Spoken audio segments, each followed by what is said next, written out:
Police force के लिए यही मेरा मैसेज है कि जी आवाम के साथ अपने राब्ते को बेहतर करें, आवाम के साथ अपने एटीट्यूड को बेहतर करें, अपने दरवाज़े आवाम के लिए खोल लें, अफसरान अपने दरवाज़े खोल लें। हमारे पास इस डिजिटल दौर में बहुत कुछ है करने को, दिखाने को, बताने को।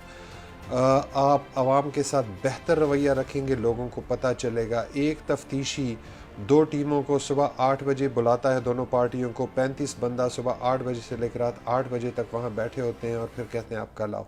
ये हमारा एटीट्यूड है आवाम के साथ, ठीक है। सिर्फ 2 टेलीफोन कॉल्स हैं, फ्रंट डेस्क को बताना है कि जी इनको कॉल कर लें। आवाम के लिए हम हैं, इनके पैसों से हम तनख्वाह ले रहे हैं, हम जिन गाड़ियों में फिर रहे हैं, हम जो सारा कुछ कर रहे हैं वो आवाम की खातिर है। बराए मेहरबानी लोगों की खिदमत करें। हम इन आवाम के, इस मुल्क के, इन शहरों के चौकीदार हैं। हमें चौकीदारी की तनख्वाह मिलती है, ये यूनिफॉर्म इन आवाम की है और हम उन्हीं को दबाने की कोशिश करते हैं।